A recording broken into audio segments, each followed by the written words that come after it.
اعزائي الحمد لله وبلا فخر رحنا ملعب الواندا متروبوليتانو واترزعنا 5-5 مع الرأفة. للاسف الفاريز ما نساش اللي حصل فيه الموسم اللي فات، فقرر ان هو ينتقم. مسيرنا نتقابل تاني. للاسف الريال ولا دفاع ولا حتى هجوم، ولا حول ولا قوة الا بالله. والغريم بيستغل الموقف وبيكسب ريال سوسيداد وفي الاخر بيتصدر. وكلنا عارفين ان برشلونة لو مسك الصدارة والله ما عايز اكمل. انما في الدوري الانجليزي نقدر نقول ان كريستال بالاس بقى عامل عقده لليفربول. ليفربول بيخسر اول ماتش ليه في الدوري قدام نيوكاسل في اخر دقيقه في الماتش، وارسنال بيستغل الموقف وبرضه بيكسب نيوكاسل في اخر دقيقه في الماتش علشان خاطر يبقى الفرق نقطتين بس ما بين ليفربول وارسنال. انما البيب فبيكسب بيرنلي بخماسيه. وللاسف كبير مانشستر لا حول ليه ولا قوه، وامورين نهايته قربت مع الفريق. انما في ايطاليا البيج ميلان بيكسب نابولي 2-1،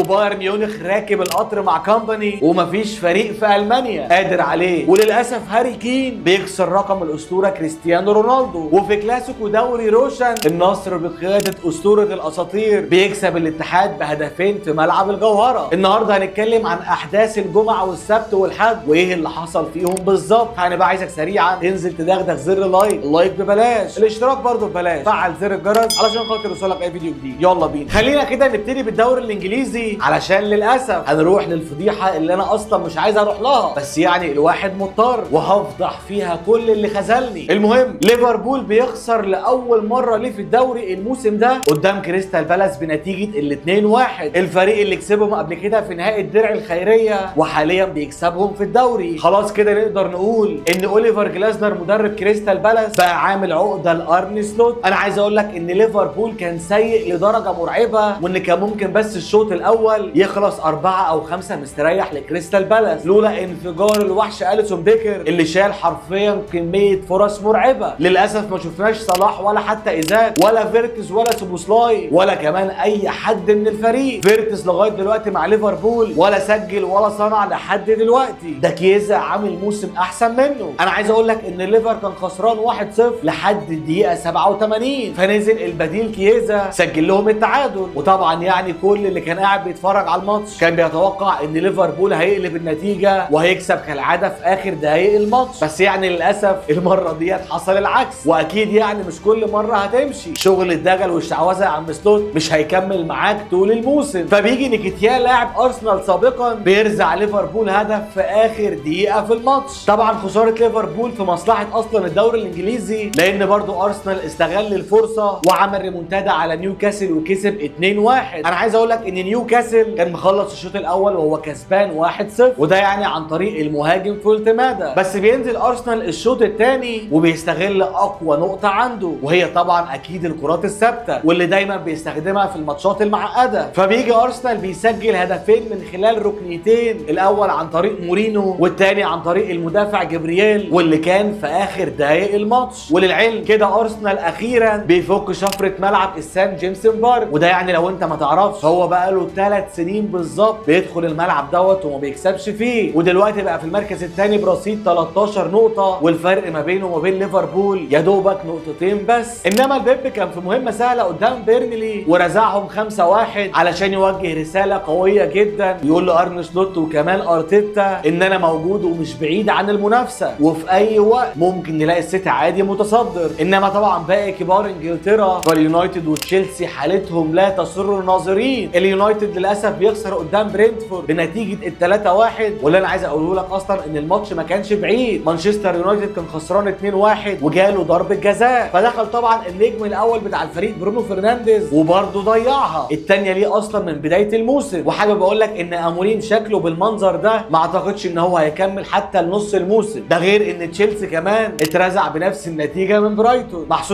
محسودين من ساعه ما كسبوا كاس العالم، والتاني ماتش ليهم ورا بعض بيحصل لهم حاله طرد. مش مشكله، نيجي بقى للريال ونشوف اللي حصل فيه في ملعب اتلتيكو مدريد. للاسف الونسو كان ضيف خفيف جدا على دييجو سيميوني، فدخل الملعب اخد 5-2 وخرج بمنتهى الهدوء وكمان الشياكه. لعيبه الريال باستثناء امبابي وفينيسيوس وكمان اردا جولر كلهم حرفيا ما جوش الماتش. شابي الونسو بيكرر نفس الغلطات بالظبط. لو فاكر ماتش باريس في كاس العالم للانديه كان قبليها جونزالو جارسيا مكسر الدنيا مع الريال، وفي كل ماتش كان بيسجل هدف لدرجه لدرجه ان هو فاز بهداف البطوله. جه في ماتش باريس شابي الونسو ما بداش بيه، واول ما رجع كيليان امبابي نزله في الاخر اخدنا 4. جه برده قدام اتلتيكو مدريد قام عامل نفس الحركه الغبيه. كلنا شفنا مستوى مستنتونو وكمان سيبايوس بالاخص في الماتش اللي فات كانوا عاملين ماتش قوي جدا. فانت بقى ليه تركنهم على الدكه وتبدا ببيلينجهام اللي بقاله 4 شهور ما بيلعبش كوره، وتشواميني حتى اللي اصلا ما بيعرفش يطلع بالكوره من تحت الضغط تبدا بيه على حساب سيبايوس؟ ده انا عايز اقول لك كمان ان حتى التبديلات اللي هو عملها ما كانتش اصلا مفهومه. يعني ايه اسحب اردا جولر اللي مسجل هدف وكمان صانع لي هدف واسيب بيلينجهام في الملعب؟ وليه حتى اللي ما ينزلش مكانه يكون سيبايوس؟ على الاقل يعني بيعرف يمسك كوره وبيعرف يخرج من تحت الضغط، ومع ذلك ما اخدش دقيقه واحده. انا عايز اقول لك اصلا ان الريال طول ال 90 دقيقه ما عملش غير شوطين بس على اوبلاك، الكورتين اللي اتسجل منهم الهدفين. وبالمناسبه الهدفين يعني ما كانوش اي جمل تكتيكيه ولا اي حاجه، الهدفين كانت مجرد ابداعات فرديه بحته من اردا جولر ومبابي وكمان فينيسيوس. بالمعنى كده الونسو ملهوش اي تدخل فيهم. بص هقول لك على حاجه، الريال لبس 5 اهداف، بس ال5 اهداف كلهم بطرق مختلفه، منهم هدفين من عرضيتين وجونين من ضربات ثابته وكمان جون من هجمه مرتده. سيميوني درس ريال مدريد صح وعرف ان هو عنده مشكله واضحه بالاخص في العرضيات، وعلشان كده بدا بسورلوس مكان جريزمان، وطبعا نتيجه لده قدر ان هو يسجل هدفين من خلال عرضيتين. اتلتيكو مدريد قدام الريال بالاخص في الماتش ده بيفكرني باتلتيكو مدريد لموسم 2014 لما كان بيهاجم وبيدافع وبيضغط بشراسه وبيكسب كل الصراعات الثنائيه. طبعا الفاريز ما نساش اللي حصل ليه في دوري الابطال الموسم اللي فات، فالمره دي سجل علينا برضه بنفس ضربه الجزاء، ده غير الفاول العالمي اللي هو سجله في كورتوا. الفاريز اصلا لحد دلوقتي مسجل 6 اهداف في الدوري، 5 منهم في اخر ماتشين، هاتريك قدام رايو فايكانو وللاسف هدفين قدام الريال. مهاجم بصراحه كل انديه اوروبا تتمنى ان يكون عندها لاعب زي ده، ويعني الحمد لله ان هو مش عند الغريم. للاسف دفاع الريال كلهم كانوا زي الزفت باستثناء ميليتاو بس. انا عايز اقول لك يمكن هو اللاعب الوحيد اصلا في خط الدفاع اللي دايما بيلعب بروح وجرينتا، شايل انفراد صريح من قدام سورلوس الكوره اللي اتصاب فيها. الفكره ان كاريراس وكمان كارفاخال قدموا واحده من اسوأ الماتشات ليهم من بدايه الدوري ده. معلش يعني قدموا ماتش ما يقدموش الاسطوره لوكاس فاسكيت ولا حتى مندي. ابن دييجو سيميوني ذات نفسه كان ماسك كاريراس دايس على وشه حرفيا. حتى كمان هويسن دين المدافع اللي يعتبر الريال مشتريه علشان يعني يظبط لنا خط الدفاع للاسف كان شفاف في الملعب، وعلى الرغم ان طوله حوالي فوق ال 190 سم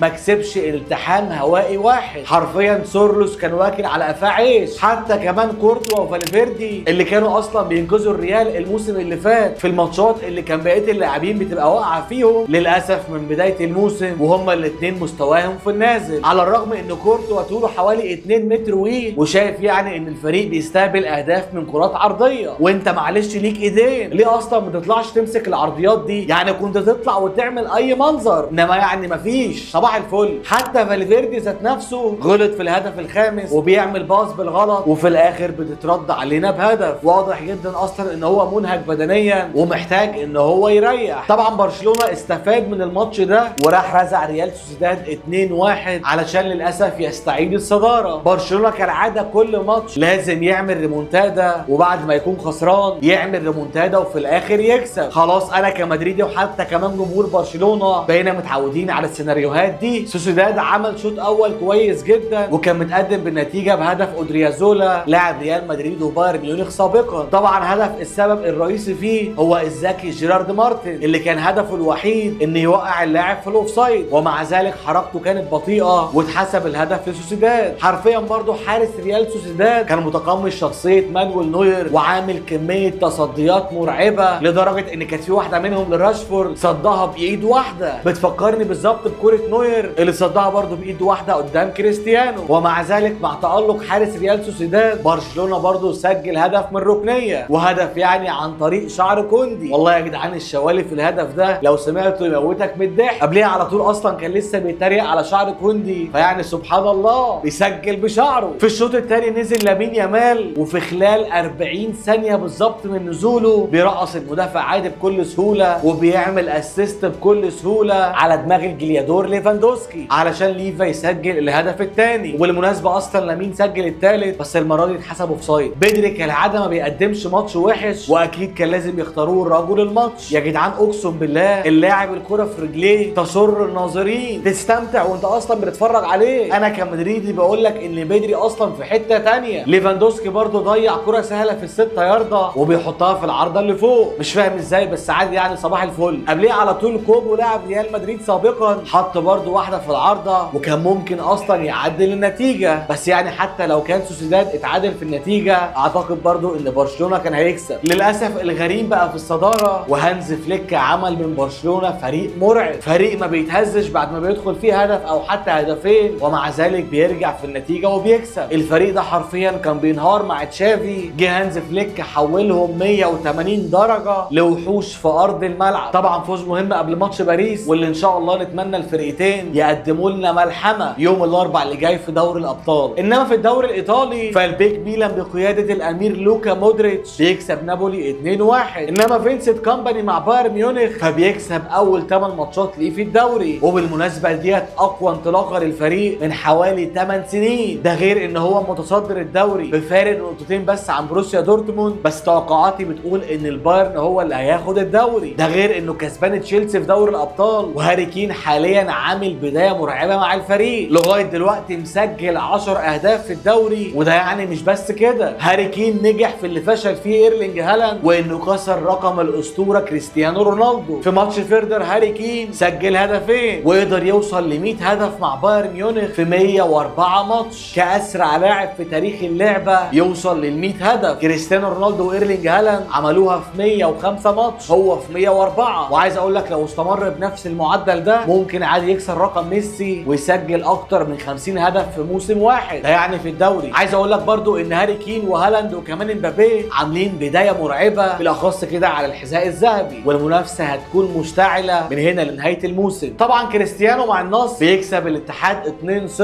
قدام ابو ابراهيم كريم بنزيما. رونالدو بيسجل هدف براسيه بيفكرنا بذكريات زمان، ده غير ان ساديو ماني بيسجل هدف صاروخ وبيحسم الفوز للنصر. جيسوس اصلا السنه دي مع النصر شكله كده ناوي على الدوري بس، يعني الف مبروك لجمهور النصر وهارد لك لجمهور العميد. بس بقى كده خلصت الحلقه، اعذرني لو طولت عليك، شاركت عليك اللايك والاشتراك ونشوفكم ان شاء الله في حلقه جديده. سلام عليكم.